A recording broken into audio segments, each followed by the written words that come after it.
कृष्ण गोविंद हरे मुरारी। हे नाथ नारायण वासुदेवा। कृष्ण गोविंद हरे मुरारी। हे नाथ नारायण वासुदेवा। श्री कृष्ण गोविंद हरे मुरारी। हे नाथ नारायण वासुदेवा। श्री कृष्ण गोविंद हरे मुरारी।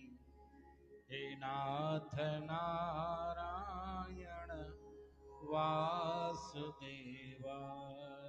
श्री कृष्ण गोविंद हरे मुरारी।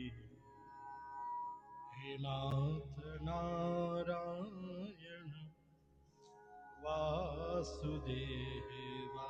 श्री कृष्ण गोविंद हरे मुरारी। हे नाथ नारायण वासुदेवा। हे नाथ नारायण वासुदेवा। हे नाथ नारायण वासुदेवा। हे नाथ नारायण वासुदेवा। हे नाथ नारायण वासुदेवा। श्री कृष्ण गोविंद हरे मुरारी। हे नाथ नारायण वासुदेवा। बोली सद्गुरुदेव भगवान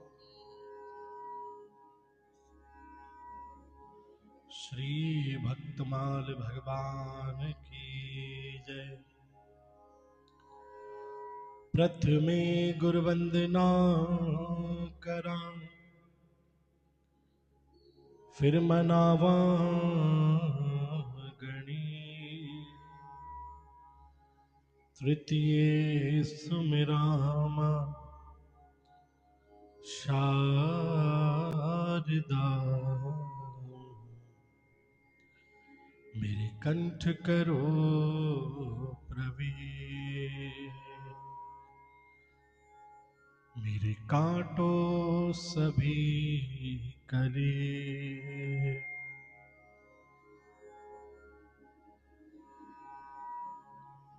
ओम गुरुर्ब्रह्मा गुरुर्विष्णु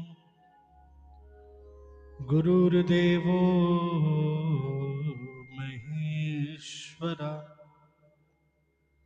गुरुर्साक्षात् परब्रह्मा तस्मै श्री गुरुवे नमः। वक्रतुंड महाकाय सूर्यकोटि समप्रभ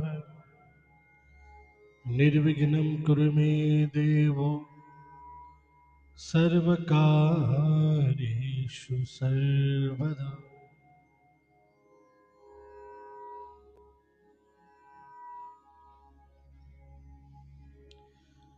गजाननं भूतगणादिसेवितं कपितजम्बूफलचारुभक्षणम् उमासुतं शोकविनाशकारकं नमामि विघ्नेश्वरपादपङ्कजम्। अखण्डमङ्गलाकारं व्याप्तं येन चराचरम् तत्पदं दर्शितं येन तस्मै श्री गुरुवे नमः। या कुन्देन्दु तुषारहारधवला या शुभ्रवस्त्राम्बृता या वीणावरदण्डमण्डितकरा या श्वेतपद्मासना या वीणावरदण्डमण्डितकरा या श्वेतपद्मासना या ब्रह्माच्युतशङ्करप्रभृतिभै देवै सदा वन्दिता सा मां पातु सरस्वती भगवती निःशेषजाड्यापहा। श्रीकृष्णाय वासुदेवाय हरये परमात्मने प्रणतक्लेशनाशाय श्रीगोविन्दाय नमो नमः। सच्चिदानन्दरूपाय विश्वोत्पत्त्यादिहेतवे तापत्रयविनाशाय श्रीकृष्णाय वयं नमः। वंशीविभूषितकरानवनीरदाभात् पीताम्बराधरुर्बिम्बफलाधरोष्टात् पूर्णेन्दुसुन्दरमुखारविन्दनेत्रात् कृष्णात् परं किमपि तत्त्वहं न जाने। जय जय श्री राधा रमण जय जय नवल किशोर जय गोपी चित चोर प्रभु जय जय माखन चोर। बंदो गुरुपद गंज कृपा सिंधु नर रूप हर महामोहतम कुंज जास वचन रविकरण कर। मूकं करोति वाचालं पिंगलंघ्यते गिरिं यत्कृपातमहं वन्दे परमानन्दमाधवम्। भक्त भक्ति भगवंत गुरु चतुर्नाम बपुएक इनके पद बंदन किए नासत विघ्न अनेक। मंगल आदि विचार रह वस्तु नौर अनूप हरिजन को जस गावते हरिजन मंगल रूप। संतन निर्णय कियो मत श्रुति पुराण इतिहास भजबे को दोही सुधर के हरिदास। श्री गुरु अग्रदेव आज्ञा दई भगतन को जस गाओ भवसागर के तरन को नाहिन और उपाओ। चार जुगन में भक्त जे तिनकी पद की धूर सर्वस्व सिरधर राखिए मेरी जी लो। बार बार वंदन करो श्रीनाभा आभाएं। काढ़्यो गाभा भेद को श्री भक्त माल रस बैन। श्री प्रियादास के पद कमल पुन बंदो बारंबार। कीन भक्त रस बोधन टीका अति सुखसार। हरिजवान विराजियो कथा रसिक हरिदास। तुम श्रोता भक्त माल के तुम पद रज हम दास। तुम श्रोता भक्त माल के तुम पद रज हम दास। बोलिए श्री कृष्ण कन्हैया लाल की जय। जय जय मीन वाराह कमठ नर हरि बल बावन।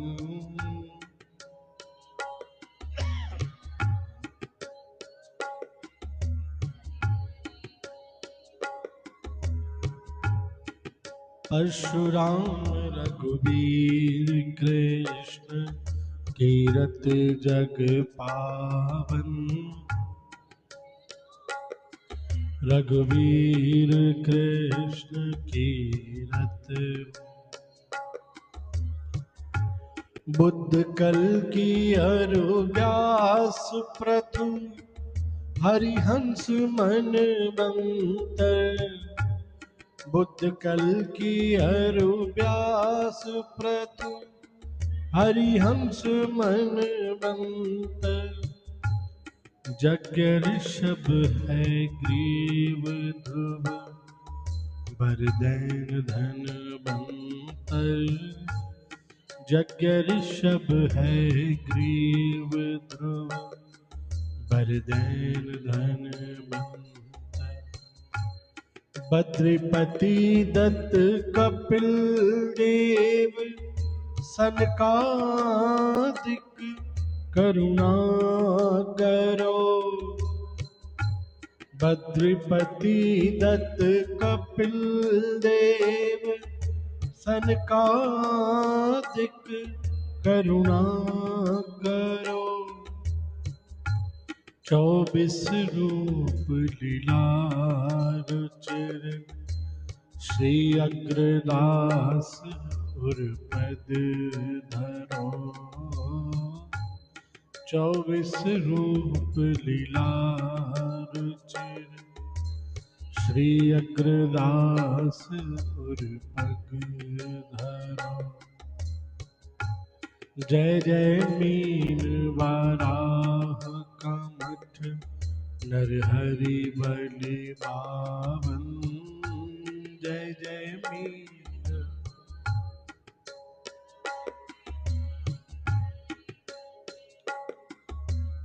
परशुराम रघुवीर कृष्ण कीरत जग पावन। परशुराम रघुवीर कृष्ण कीरत जग पावन। बुद्ध कल की अरु व्यास प्रथु हरिहंस मनवंतर। बुद्ध कल की अरु व्यास प्रथु हरिहंस मनवंतर। यज्ञ ऋषभ है ग्रीव ध्रुव बरदैन धनवंतर। यज्ञ ऋषभ है ग्रीव ध्रुव वरदैन धनवंतर।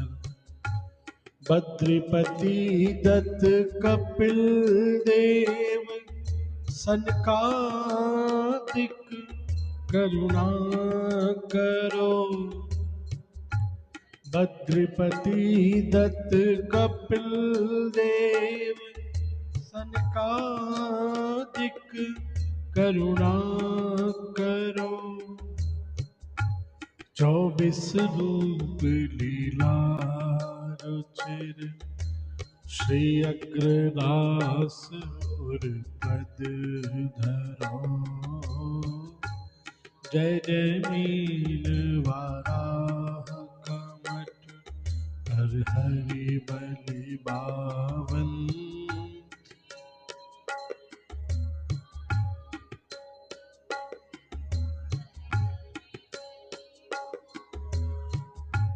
परशुराम रघुवीर कृष्ण हीरत जग पावन। परशुराम की हीरत जग पावन।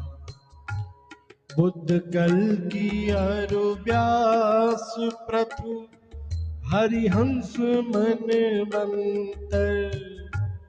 बुद्ध कल की अरु व्यास प्रभु हरिहंस मन मंतर। यज्ञ ऋषभ है ग्रीव ध्रुव बरदैन धन मंतर। यज्ञ ऋषभ है ग्रीव ध्रुव बरदैन धन। बद्रिपति दत्त कपिल देव सनकादिक करुणा करो। बद्रिपति दत्त कपिल देव सनकादिक करुणा करो।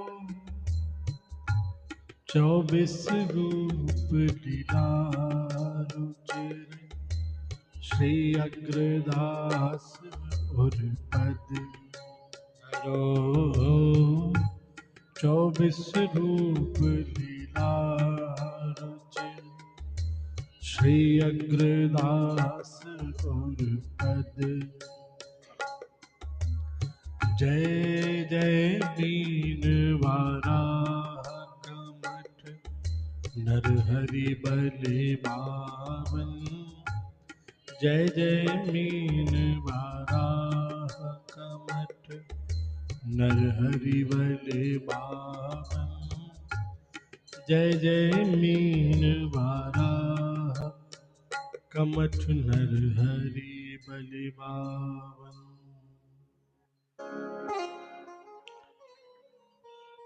बोलिए कृष्ण कन्हैया लाल की जय। श्री भक्तमाल भगवान की जय।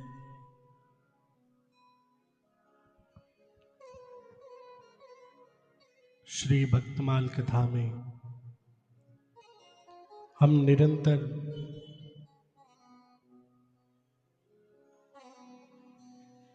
अनेकों भक्तों का चरित्र श्रवण कर चुके हैं और जिन जिन भक्तों का चरित्र हमने श्रवण किया है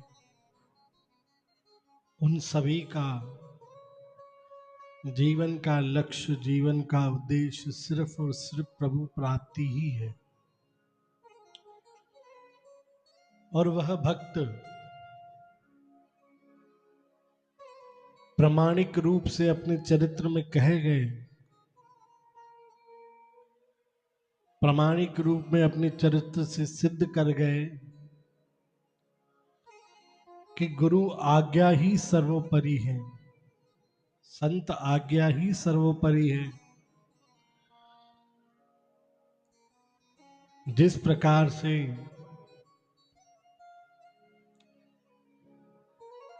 उन सभी भक्तों ने, जिन जिन महापुरुषों ने भगवान को पाया, भगवान ने स्वयं आकर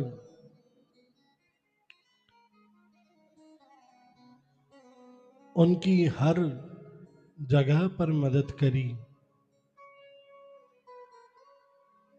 भगवान ने साक्षात रूप में आकर उन भक्तों की सेवा करी। तो यह प्रभाव सिर्फ और सिर्फ गुरु के वचन का ही है। जब उन भक्तों ने बिना किसी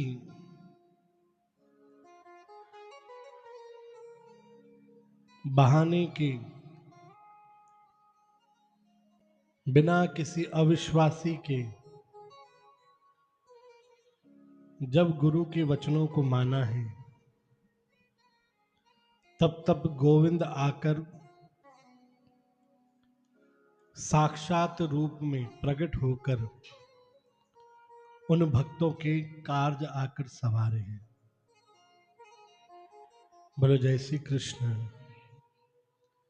अब कल तक हमने भक्तमाल में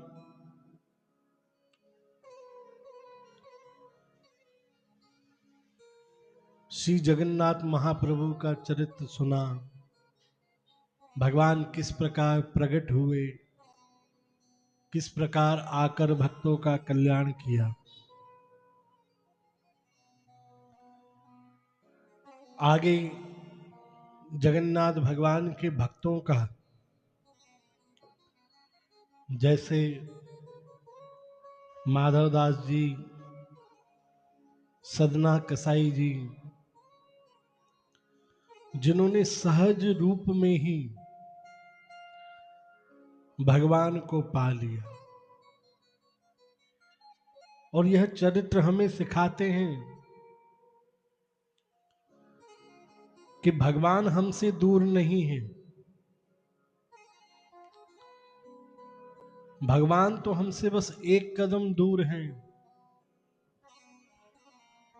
वह एक कदम कौन सा जो हम भगवान की तरफ नहीं बढ़ाते। जिस प्रकार कोई सी भी नदी हो, कोई सा भी नाला हो, कोई सी भी नाली हो,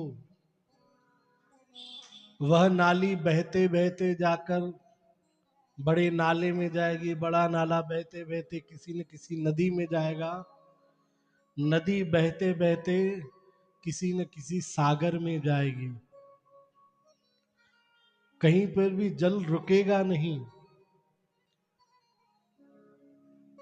क्योंकि वह जल की धारा जो है,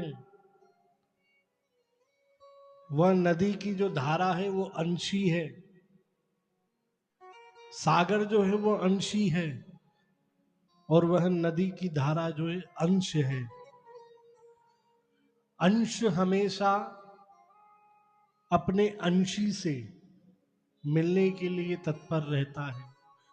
कैसे भी कर जाकर अपने अंशी से मिल जाता है। वैसे ही आप जब हम दीपक जलाते हैं, दिया जलाते हैं, तो दिए की लौ हमेशा ऊपर की ओर होती है। आप दिए को कितना भी झुला लो, इधर कर लो उधर कर लो, मोमबत्ती जला लो, जब मोमबत्ती को उल्टा भी पकड़ लेते तब भी लौ ऊपर की ओर जाती। तो वो जो ज्योत हम जला रहे हैं, वो ज्योत अंश है, और अंशी ऊपर अग्नि देवता सूरज जो है वो ऊपर की तरफ है। तो यहां भी वह सूरज जो है अंशी है, और हम जो ज्योत जला रहे हैं वो अंश है। अपने अंशी की ओर वह ज्योत अग्रसर होती है। आप धरती से कोई कंकड़ पत्थर उठाकर कितनी ही ताकत से आसमान में फेंको, तो वो पत्थर लौटकर वापस कहां आएगा? धरती पर। क्योंकि उस कंकड़ का, उस पत्थर का अंशी धरती नीचे की तरफ है, उस पत्थर को, उस कंकड़ को अपनी ओर आकर्षित करती है। वैसे ही प्रभु परमात्मा ठाकुर जी अंशी हैं, और हम सब जितनी भी दुनिया भगवान ने बना रखी है, हम सब भगवान के अंश हैं। अब हम सब भगवान की ओर खींचे तो जाते हैं, हम सब भगवान की ओर अग्रसर तो होते हैं, पर हमारे आसपास माया इतना प्रबल घेरा बनाकर बैठी रहती है, जो हम अपने अंशी को भूलने लगते हैं, उस प्रभु परमात्मा से दूरी बना लेते हैं। जैसे कोई चुंबक हो, उस चुंबक को लोहे पर चिपकाएंगे तो बड़ी आसानी से चिपक जाएगा, पर उस लोहे पर 4-5 बार कपड़ा लपेट दो, उस चुंबक पर 4-5 बार कपड़ा लपेट दो, थोड़ी कपास लगा दो, फिर कपड़ा लपेट दो, बड़ा भारी अगर जो उसके ऊपर इर्द गिर्द परत बन जाए, उसके बाद अगर जो हम लोहे पर रखेंगे तो वो चुंबक नहीं चिपकेगा। उसकी जब वापस से परत हटाएंगे, जैसे जैसे परत हटेगी उस चुंबक की शक्ति बढ़ेगी और वो ज्यादा और चिपकेगा। जब पूरी परत हट जाएगी तब वह अच्छे से अपना काम कर पाएगा। तो वैसे ही हम जो भगवान के अंश हैं, हमारे ऊपर दुनिया की माया ने बहुत सारी परतें लगा दी हैं। कुछ परिवार की परतें, कुछ व्यवहार की परतें, कुछ यार दोस्तों की परतें, कुछ जिम्मेदारी की परतें, ऐसे कर कर अनेकों परतें हमारे इर्द गिर्द लगी हुई है। और उन परतों के कारण हम अपने अंशी की ओर यानी परमात्मा की ओर नहीं बढ़ पाते।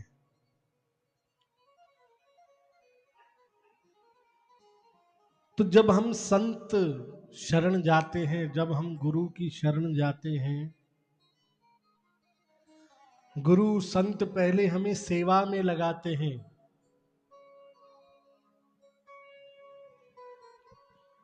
पहले हमारा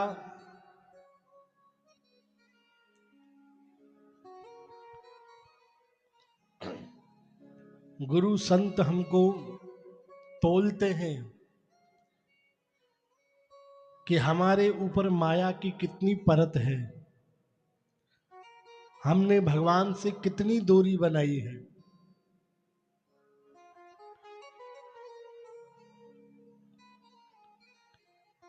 उस हिसाब से संत गुरु साधु हमें सेवा का उपदेश करते हैं, नाम का उपदेश करते हैं, सत्संग का उपदेश करते हैं। तो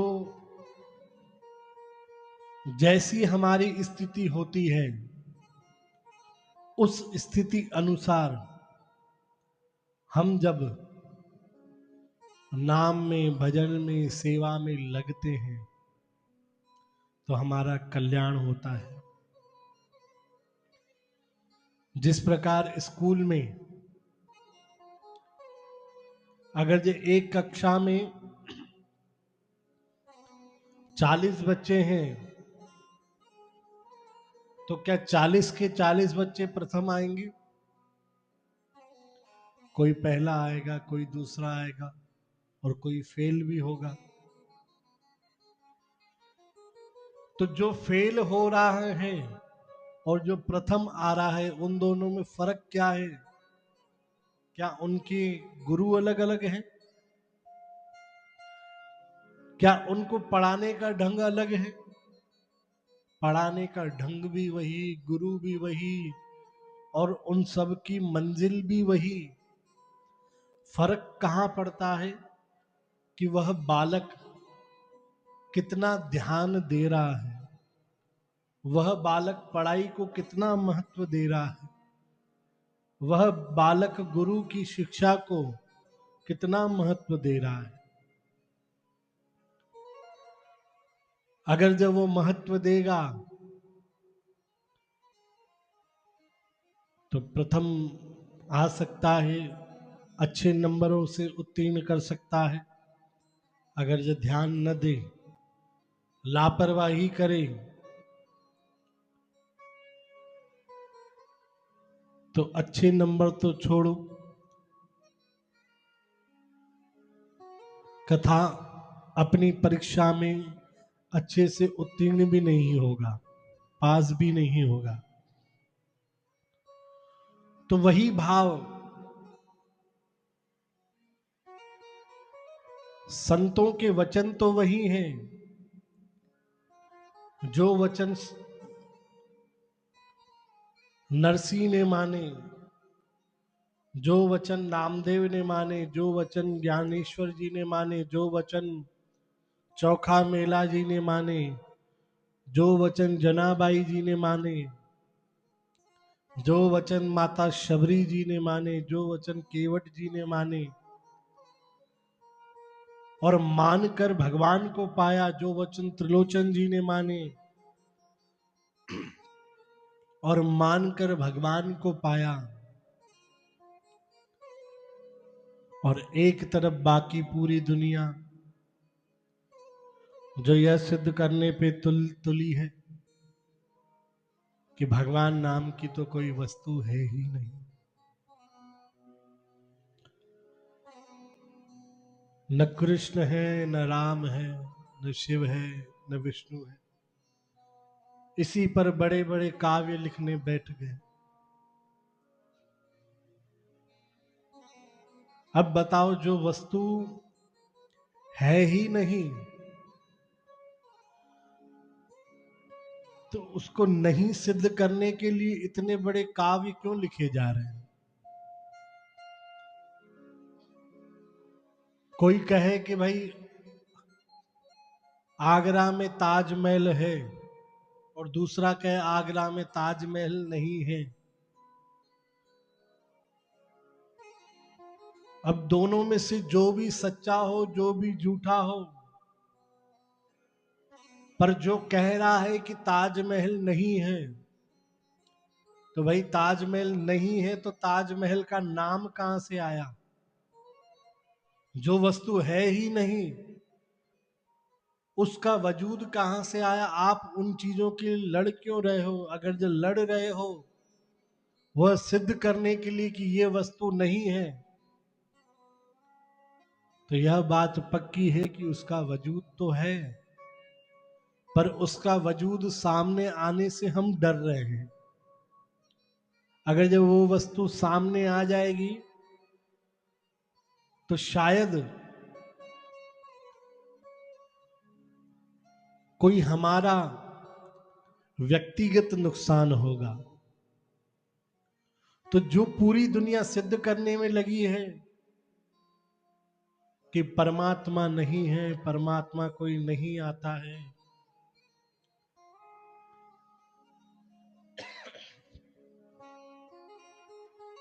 वह पूरी दुनिया भी कहीं न कहीं उस परमात्मा के ही पीछे है। हर सिक्के के दो पहलू हैं। कोई एक पहलू पकड़ेगा और कहेगा दूसरा पहलू नहीं है, तो हमारी दृष्टि वहां तक नहीं गई है। ऐसा नहीं है कि परमात्मा वहां नहीं है। बोलो जय श्री कृष्ण, बोलो राधे श्याम।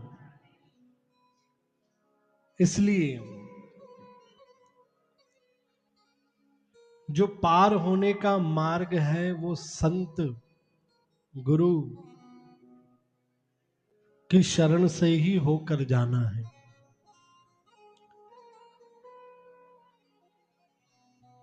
बोलो जय श्री कृष्ण।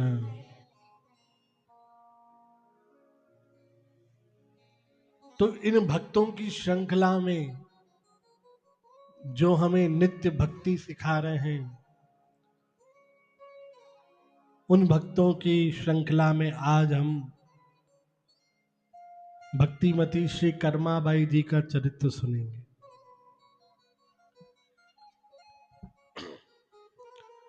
श्री कर्माबाई जी का प्राकट्य राजस्थान के पवित्र भूमि पर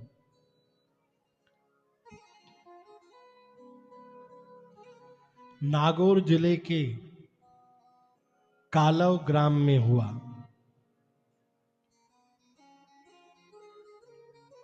इस गांव को कालू दूधी नामक जाट ने बसाया था, इसलिए वहां पर उसका नाम कालव ग्राम पड़ा। उस गांव में एक किसान थे, चौधरी श्री जीवन राम डूडी। पत्नी का नाम रत्नी देवी। दोनों भगवान के परम भक्त थे और जीवन राम जी किसान थे। उनका कृष्ण जी के प्रति बहुत प्रेम था। खूब सेवा करते। उनके पास ठाकुर जी की श्री विग्रह उनके गुरु जी के द्वारा मिला था।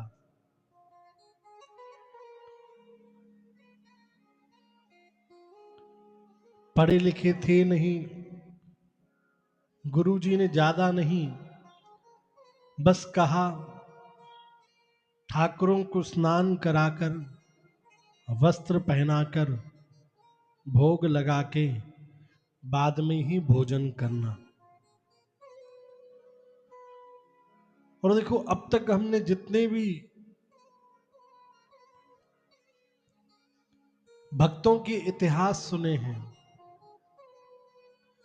हम विचार करते हैं भगवान को पाने के लिए बड़े बड़े यज्ञ करने पड़ेंगे, भगवान को पाने के लिए हमें जाकर जंगलों में तपस्या करनी पड़ेगी, भगवान को पाने के लिए घर बार छोड़ना पड़ेगा। पर जिन भी भक्तों के हम इतिहास सुन रहे हैं, उन्होंने घर में रहकर ही भक्ति करी और बड़ी सरल भक्ति करी। यहां पर भी चौधरी जीवन राम जी को उनके गुरु जी ने ठाकुर जी का विग्रह देकर कोई बड़ी पूजा आराधना की विधि नहीं बताई, बस कहा ठाकुर जी को स्नान कराओ, वस्त्र पहनाओ और भगवान को भोग लगाकर बाद में भोग खुद आरोग्य। इसी नियम का वह निरंतर पालन करते रहे। जब से ठाकुर जी उनके पास आए थे, एक भी दिन ऐसा नहीं गया उनके जीवन में जो उन्होंने अपनी गुरु आज्ञा की अवहेलना की हो।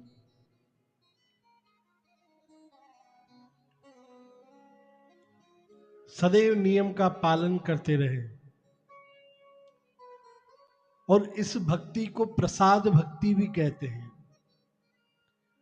भगवान से निरंतर प्रार्थना करते थे, प्रभु सेवा को बढ़ाने के लिए प्रभु से ही एक संतान मांगी कि प्रभु ऐसी कृपा करो जो हमारे घर संतान आए और वह संतान भी प्रभु की सेवा करे।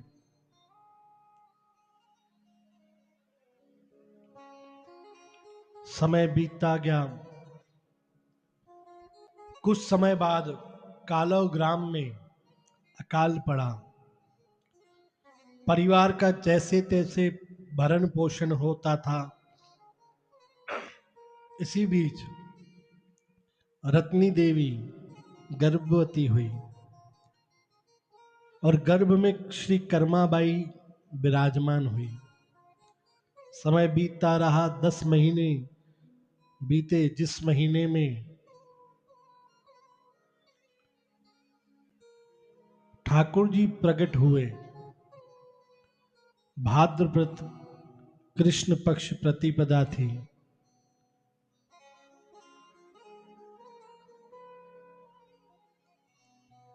रक्षाबंधन के अगले दिन रत्नी देवी के गर्भ से श्री कर्मा देवी जी प्रकट हुई। वर्णन है, जिस समय जन्म हुआ, सालों से जो उस गांव में अकाल पड़ा हुआ था, वह अकाल दूर हो गया। मूसलाधार वर्षा हुई, चारों ओर खुशहाली छा गई।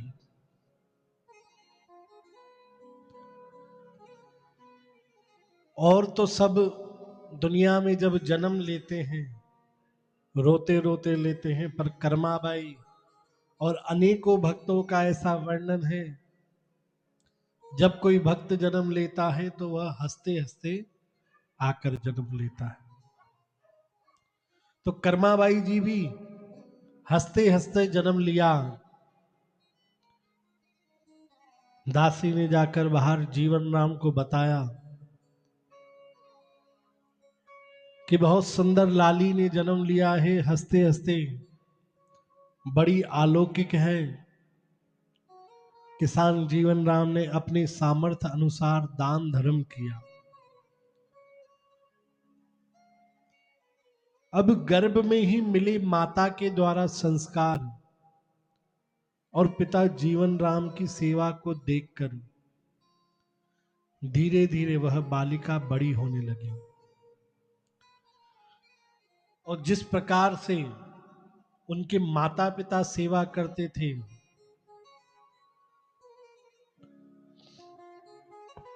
उस सेवा में जाकर सहयोग करने लगी। कर्माबाई 5 वर्ष की हुई, पिताजी को आवश्यक काम से जाना पड़ा।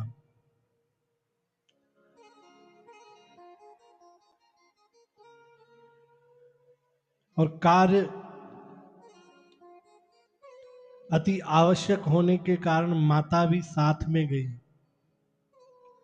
पिताजी चिंतित होने लगे कि मुझे पास गांव में जाना है, परिवार में किसी की मृत्यु हो गई है, अगर जब मैं वहां नहीं पहुंचा तो अच्छा नहीं है।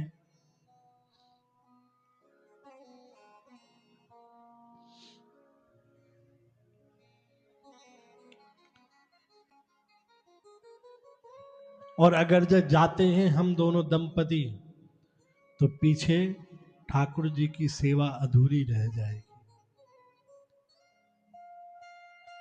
बोलो जय श्री कृष्ण, बोलो राधे श्याम। देखो, भक्त की निशानी पहली ये भी है कि जिस प्रकार आम दुनिया के व्यवहारी लोग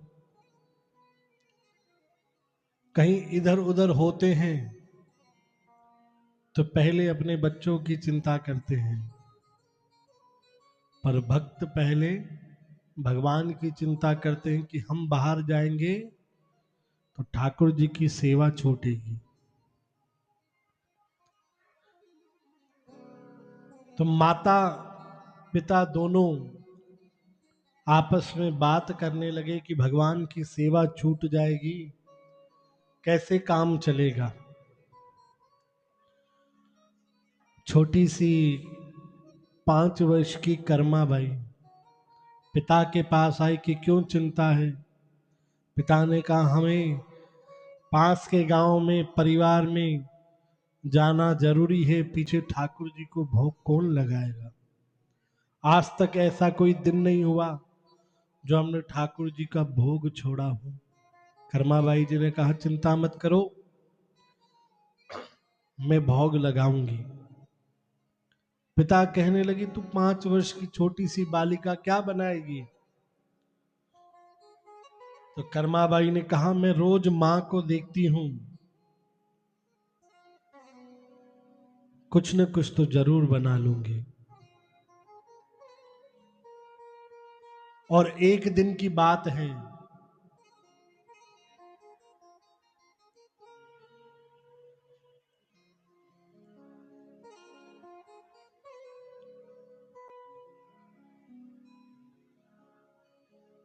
सिर्फ एक दिन की बात है, मैंने अपनी माता से बहुत कुछ बनाना सीखा है। आप चिंता ना करो। बोलो जय श्री कृष्ण, बोलो राधे श्याम, बोलो सीताराम। तो पिताजी ने पूछा क्या बनाओगी, क्या बनाना आता है? तो कर्माबाई जी सेवा लेने के लिए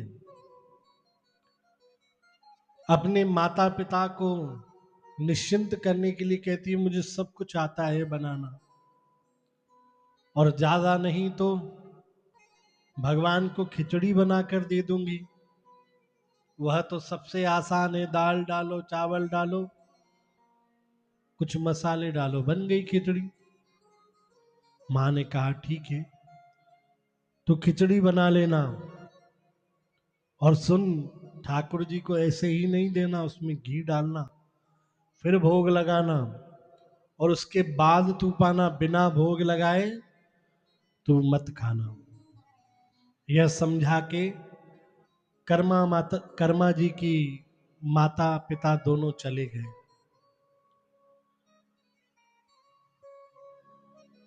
अब माता पिता तो दोनों चले गए, सुबह का भोग बाल भोग लगा चुके थे, अभी दिन के राजभोग में काफी समय था,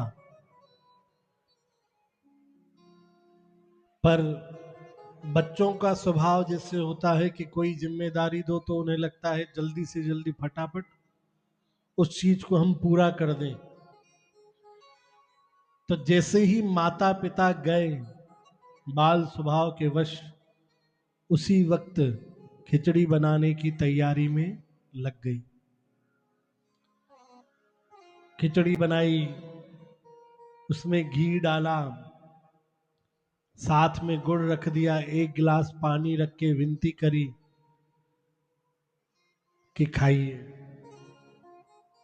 बोलो जय श्री कृष्ण, बोलो राधे श्याम।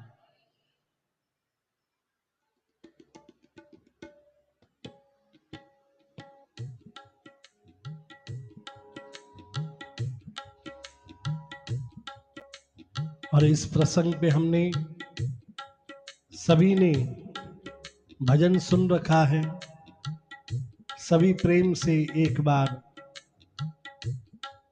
इस भाव को जरूर दोहराएं। थाली भर कर लाई रे खींचड़ो, ऊपर घी की बात रे। थाली भर कर लाई रे खींचड़ो, ऊपर घी की बाट रे। जीमो मारा श्याम धन, जिमावे बेटी जाट की, परोसे बेटी जाट की। थाली भर कर लाई रे खींचड़ो, ऊपर घी की बाटरी। जीमो मारा श्याम धन, जिमावे बेटी जाट की, परोसे बेटी जाट की। भगवान के आगे भोग रख दिया। अब बालकों का स्वभाव कि भोग रखकर आगे विनती करने लगी।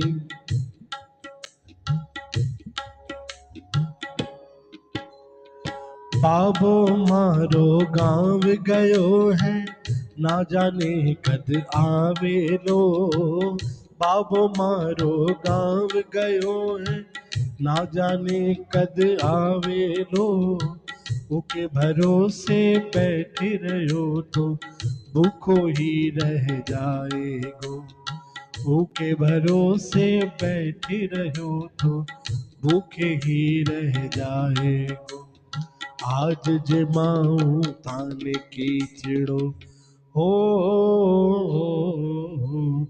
आज जमाऊं ताने की चिड़ो, काल रावड़ी सास की जीमो मारा श्याम दरी, जिमावे बेटी जाट की, भरोसे बेटी जाट की, जिमावे बेटी जाट की।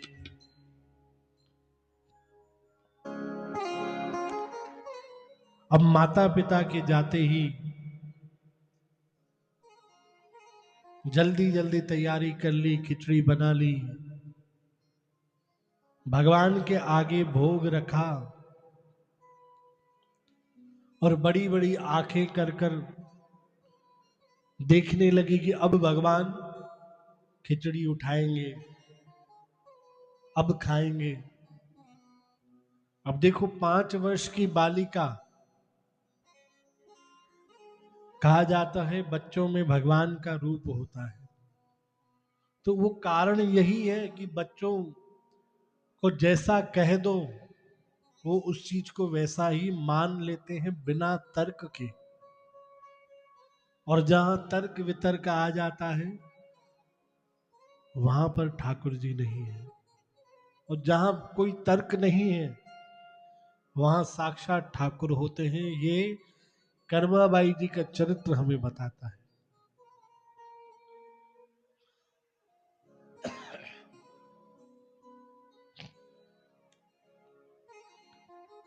आंखें फाड़ फाड़ कर देखने लगी कि अभी ठाकुर जी आएंगे और खिचड़ी उठाएंगे और खाएंगे।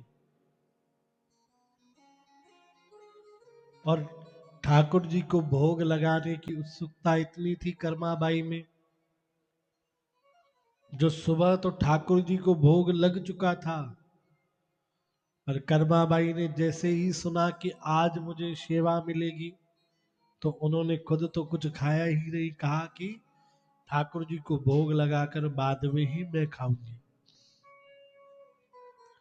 अब पिताजी ने तो कहा था कि भोग लगा के बाद में खाना।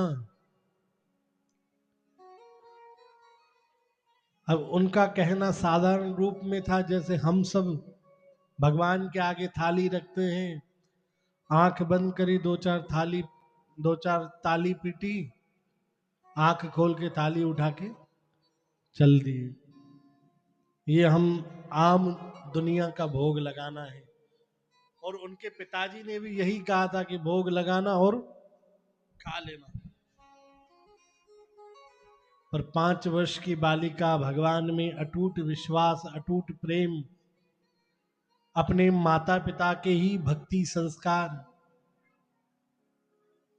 तो उसके मन में यह था कि ठाकुर जी आकर खाएंगे, उसके बाद में खाऊंगी।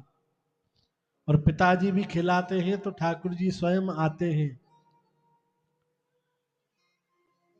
खूब देर हाथ जोड़कर खड़ी रही कि भगवान भोग लगाओ, भगवान यह खिचड़ी खाओ। अब भगवान कहां साक्षात रूप में आ रहे हैं।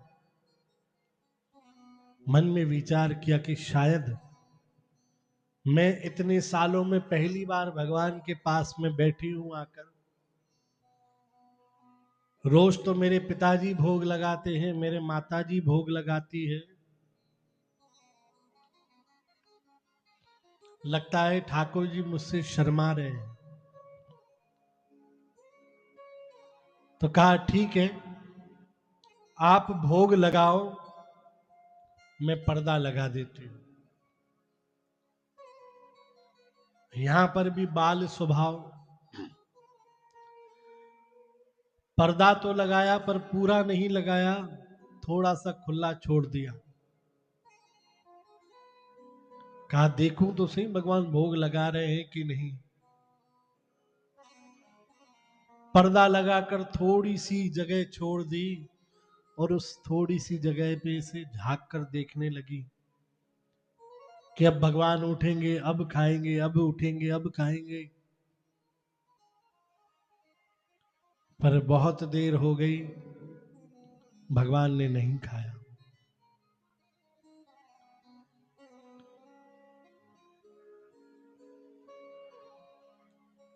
फिर मन में विचार किया कि मेरे पिताजी भोग लगाते हैं तो कुछ मंत्र बोलते हैं, ओम अन्नपूर्णे सदा पूर्णे शंकर प्राण वल्लभे ज्ञान वैराग्य सिद्ध्यर्थम भिक्षाम देहि च पार्वती, माता च पार्वती देवी पिता देवो महेश्वरा बांधवा शिव भक्ता च स्वदेशो भवनोतरा, सहनावतु सहनो भुनक्तुम सह वीर्यं करवावहे तेजस्विनावधीतमस्तु माँ विद्विषावहे। राम कहे सुख उपदे कृष्ण कहे दुख जाए, महिमा महाप्रसाद की पावो प्रीत लगाए। कहा कि मेरे पिता तो बड़े बड़े मंत्र कहते हैं, पर मुझे वो मंत्र तो नहीं आते। तो ये जो भजन का हम भाव सुन रहे हैं, ये भजन कर्माबाई जी ने गाया। थाली भर कर लाई रे खींचड़ो, ऊपर घी की बाट रे।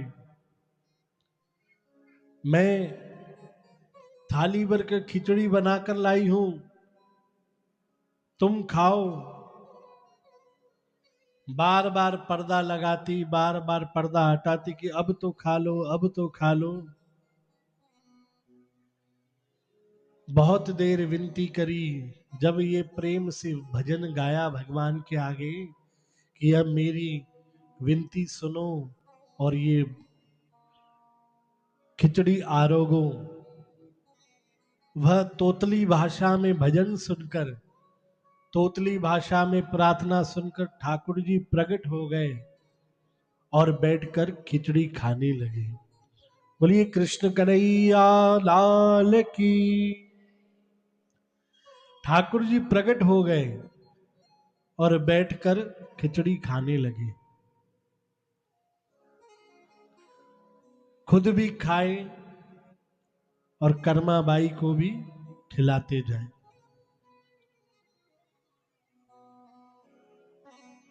अब कर्माबाई के लिए ये बहुत साधारण सी चीज थी। उसने इस घटना को कोई बड़े रूप में नहीं लिया कि भाई स्वयं स्वयं ठाकुर जी आ गए। उसे लगा कि भाई मेरे पिताजी भी ऐसे ही भोग लगाते होंगे, ठाकुर जी ऐसे ही आते होंगे, खुद भी खाते होंगे, मेरे पिताजी को भी खिलाते ही होंगे। तो कर्माबाई बहुत प्रेम से बैठी रही, खुद भी खाया, ठाकुर जी ने भी खाया। शाम को फिर से भोग लगाने की तैयारी में लग गई। इतने में ही पिता माता आ गए। जाकर खुशी से गले लगी और पिता ने पहला शब्द ही ये पूछा कि भगवान को भोग लगाया, ठाकुर जी को भोग लगाया। तो बोले हाँ, मैंने भोग लगाया। पहले तो बहुत नखरे कर रहे थे, खूब मिन्नतें करवाई। आप कहते हो कि आपके ठाकुर बहुत सरल हैं, पर मुझसे पूछो मैंने कितनी मिन्नतें करी तब जाकर ठाकुर जी आए और मैंने उन्हें भोग खिलाया और उन्होंने भी अपने हाथों से मुझे खिलाया। अब छोटी सी बच्ची अपने पिता को जब ये सी बात कह रही थी तो पिता जीवन राम वह भी साधारण सा जीवन व्यतीत करने वाले थे, तो बच्ची की यह बात सुनकर हंसने लगे। कहा कि बच्चे तो ऐसे झूठ बोलते ही हैं, बच्चे तो ऐसी बातें करते ही हैं अपने माता पिता का ध्यान खींचने के लिए। हंसने लगे।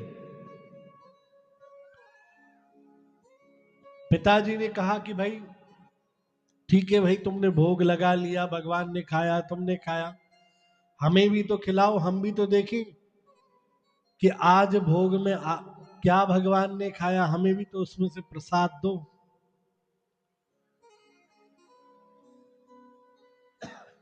कर्माबाई बोली आपके ठाकुर जी ने कुछ बचाया ही नहीं, तो आपको कहां से दूं?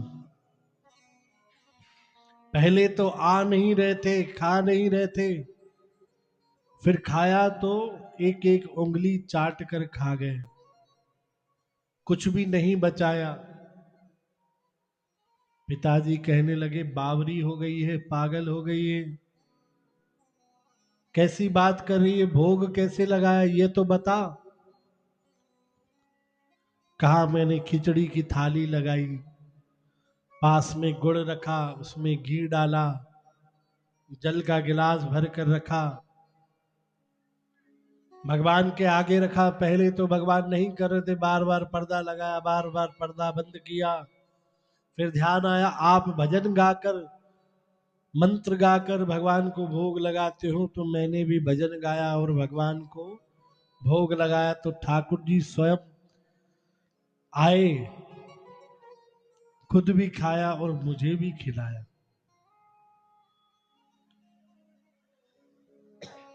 बोले कैसे भगवान ने खाया? भगवान खा सकते हैं क्या, वो तो मूर्ति है। तो कर्माबाई कहने लगी कैसे क्या खाया? जैसे आप खाते हो, माता जी खाती है, जैसे मैं खाती हूं, भगवान ने भी आकर वैसे ही खाया।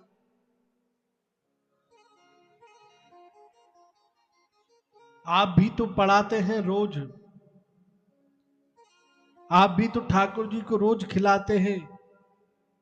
कहा मैंने आज तक जिस तरीके से तू कह रही है, इस तरीके से ठाकुर जी को कभी नहीं खिलाया। क्या तू सच बोल रही है कि ठाकुर जी स्वयं तेरे पास आए और अपने हाथों से खाया और तुझे खिलाया? कहा हाँ। माता पिता दोनों कर्माबाई के चरणों में गिर गए, कहा हमें भी दर्शन करा दे बेटी। कर्माबाई ने बोला हाँ चलो। मैंने भोग तो तैयार कर ही लिया है। भोग लेकर ठाकुर जी के आगे पहुंचे, सामग्री रखी, तुलसी दल रखा, हाथ जोड़े। कर्माबाई बीच में बैठी, एक तरफ उनके माता, एक तरफ पिता। अब ठाकुर जी को बुलाने लगी, पर ठाकुर जी नहीं आए। खूब देर हो गई ठाकुर जी को बुलाते बुलाते। कर्माबाई को क्रोध आया कि भाई ठीक है भाई, एक बार नखरे किए, पर बार बार नखरे थोड़ी नहीं अच्छे लगते। एक बार आप आ गए मेरे सामने, अब फिर से शर्म क्यों कर रहे हो? कहने लगे आ जाओ। ठाकुर जी नहीं आए। बहुत कड़वा कड़वा ठाकुर जी को बोलने लगी गुस्से में। माता पिता से कहा आप बाहर जाओ, मैं बुलाती हूं। ठाकुर जी से रो रो कर कहने लगी कि मुझे अपने माता पिता के सामने झूठा साबित करना चाहते हो? अभी दिन में ही मेरे साथ बैठकर भोजन किया, और मैं अभी बुला रही हूं तो आने से मना कर रहे हो। कर्माबाई खूब रोई।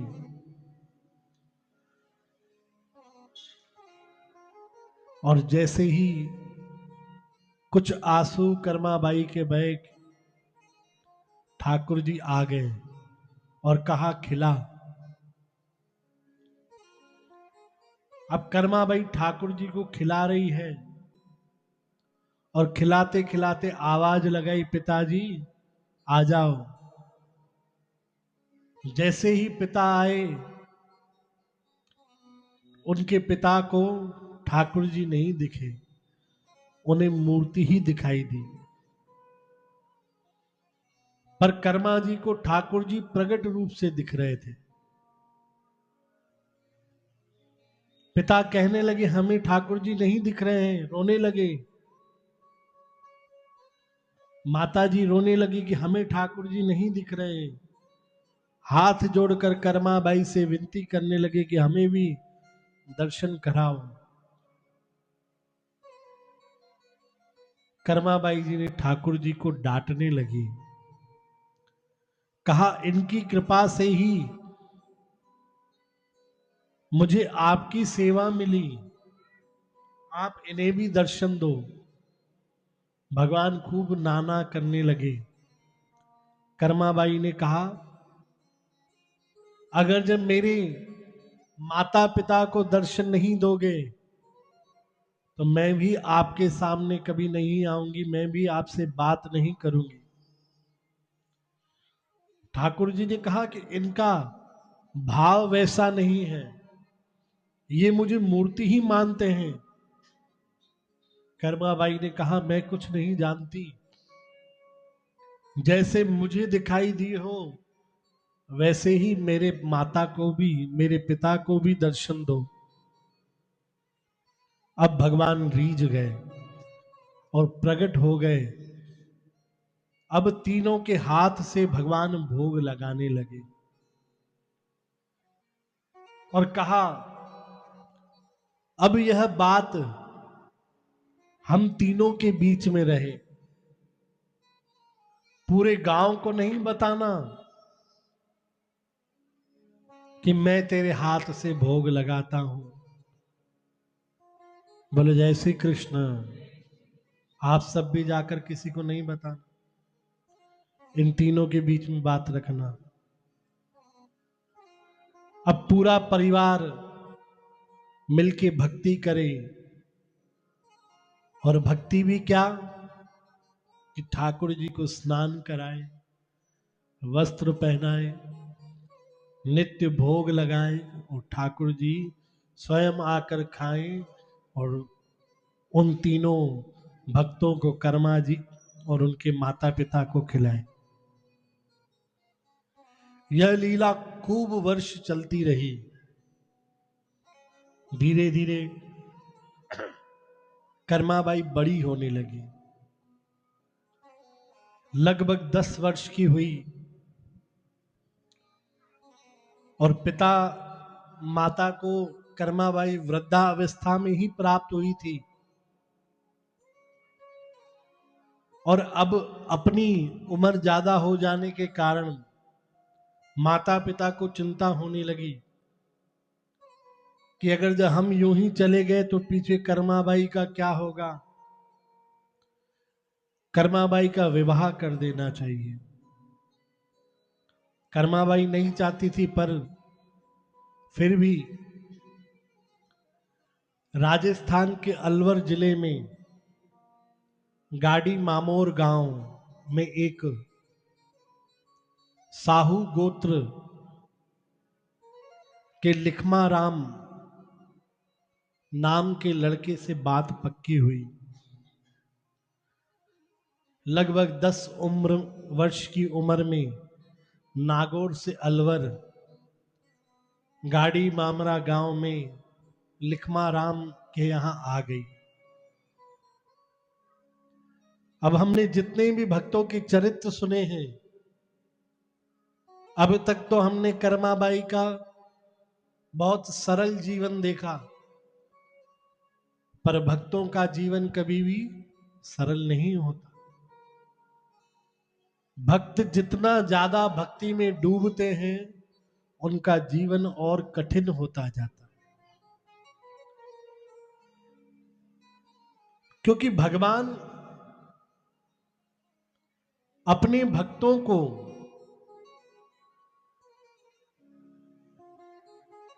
अपने से मिलाना चाहते हैं। भगवान जिस भक्त के लिए भाव रखते हैं कि इस भक्त को मुझे इसी जन्म में अपना बनाना है, तो उसके पूर्व के जितने भी पाप कर्म हैं, जितने भी बुरे कर्म हैं, वह एक ही जन्म में उन्हें एकत्रित कर कर दे देते हैं। बोलो जय श्री कृष्ण। बोलो राधे श्याम। जिस प्रकार पूर्व में हमने काकभूषुंडी जी का चरित्र सुना था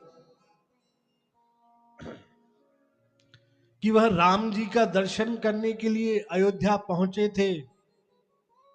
राम जी ने मुख बड़ा कर कर उन्हें अपने मुख में रख लिया और जैसे ही मुख में पहुंचे लाखों बार काकभूषुंडी जी ने जन्म लिया, लाखों बार मर गए।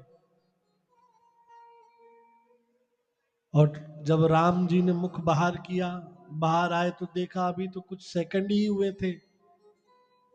पूछा यह क्या लीला है? तो ठाकुर जी ने, श्री राम जी ने कहा कि तुम मेरे परम प्रिय भक्त हो, आगे तुम जन्म मरण का चक्कर नहीं काटो, आगे तुम इस 84 लाख जोनियों में नहीं फंसो, इसलिए मैंने तुम्हारे जितने भी कर्म थे वह मैंने कुछ पलों में काट दी। और बहुत बार हम सब कुछ स्वप्न देखते हैं। कोई सपना देखता है कि भाई मुझे आकर किसी सांप ने काट लिया,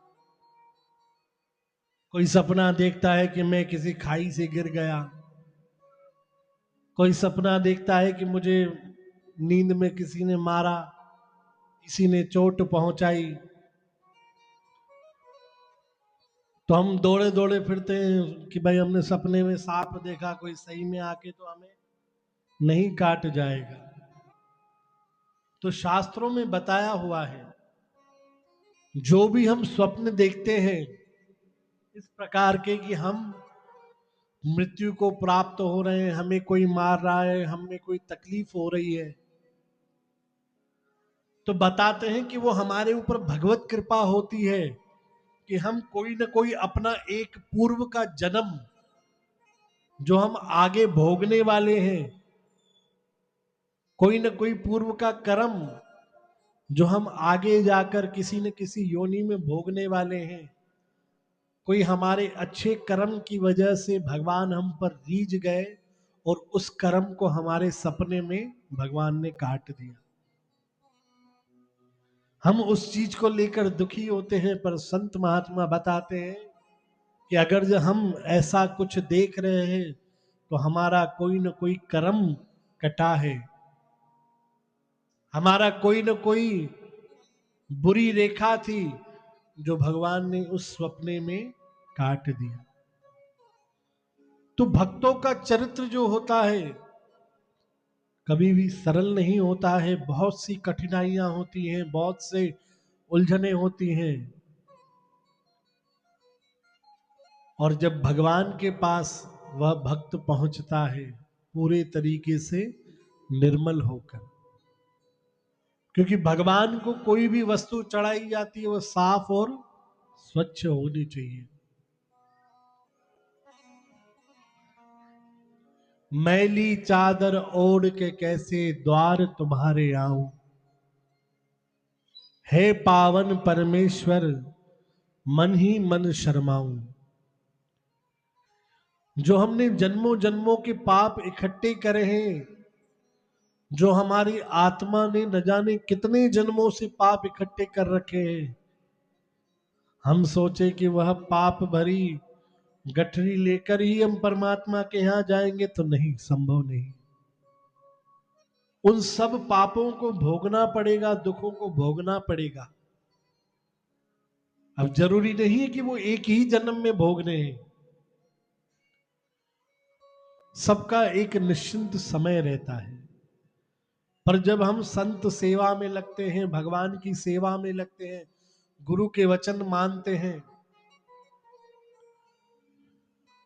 तो सारे पाप एकत्रित होते हैं और इकट्ठे होकर फिर खत्म होते हैं। जैसे किसी को कोई बीमारी होती है, सर्दी हो, जुकाम हो, बुखार हो, तो डॉक्टर हमें जब दवाई देता है कि ये दवाई रात में आप लेना, तो जिस रात हम दवाई लेते हैं तो वह बुखार बढ़ता है, पूरे शरीर से पसीना बहने लगता है। वह दवाई जितनी भी बीमारियां होती है उन सबको इकट्ठा करती है, फिर लगभग 3 दिन 4 दिन में जाकर खत्म होती है। तो वैसे ही जब हम भगवान की राह में चलते हैं तो हमारे सारे पाप कर्म इकट्ठे होते हैं और एक एक कर कर खत्म होते हैं इसी जीवन में। और फिर जाकर जब सारे पाप खत्म हो जाते हैं, भगवान हमें अपनी शरण में बुला लेते हैं, अपने गले लगा देते हैं। तो वैसे ही कर्माबाई का जीवन अब तक तो हमने खूब सरल सुना। अब आगे उनके जीवन में क्या क्या दुख, क्या क्या तकलीफ आई और उन्होंने भगवान को कैसे प्राप्त किया, कल हम कथा में श्रवण करेंगे। सभी समय से कथा में आए और आगे हम कर्माबाई जी का चरित्र और श्रवण करेंगे। श्री कृष्ण गोविंद हरि मुरारी, हे नाथ नारायण वासुदेवा। श्री कृष्ण गोविंद हरि मुरारी, हे नाथ नारायण वासुदेवा। बोलिए कृष्ण कन्हैया लाल की जय।